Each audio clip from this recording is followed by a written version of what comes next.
এই উইকের মঙ্গলবার থেকে কিনি যাবে প্লে স্কুলে। অ্যাকচুয়ালি ওর প্লে স্কুলে জয়েন করার কথা ছিল ওই 2 এপ্রিল থেকে, একটা শুভ দিন ছিল হনুমান জয়ন্তী, কিন্তু ওই সপ্তাহে ওর শরীরটা খুব খারাপ ছিল, তাই জন্য আমি আর পাঠাইনি। তাই এখন শরীরটা ঠিক হয়েছে, তো এই মঙ্গলবারে যেহেতু সংক্রান্তি, আমার শ্বশুরবাড়িতে লক্ষ্মীর পুজোও আছে, তো তাই জন্য এই মঙ্গলবার থেকে ওকে পাঠাবো।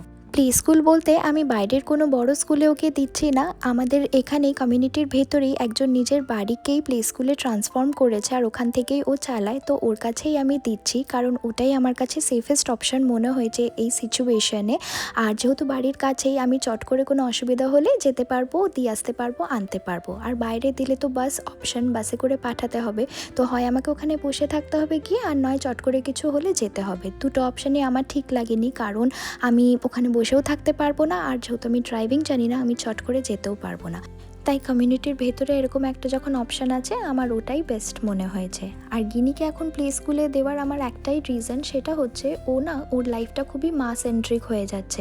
আমার মনে হয় এটা সব বাচ্চাদেরই হয়, যেহেতু ওরা ছোটো থেকে মাকেই দেখে, আর স্পেশালি যারা নিউক্লিয়ার ফ্যামিলিতে বড় হয়, মা ছাড়া আর কেউ থাকে না বলে ওদের জীবনটাও ওই মাকেই সারাউন্ড করে চলতে থাকে।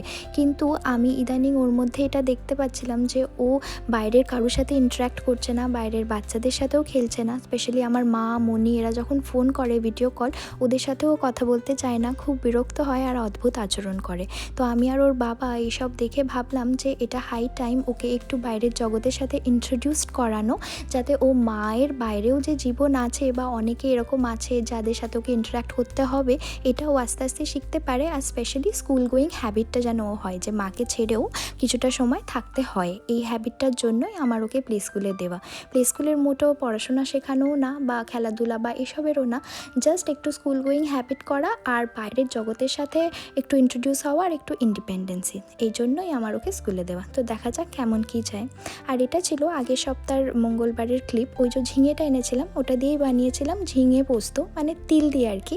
আমি পুরোটাই তিল দিয়ে বানিয়েছি, আর বিশ্বাস করবে না, খেতে কিন্তু একদম পোস্তর মতো হয়েছিল। ওই ঘ্রাণটা ছিল না, তবে টেস্টি ছিল।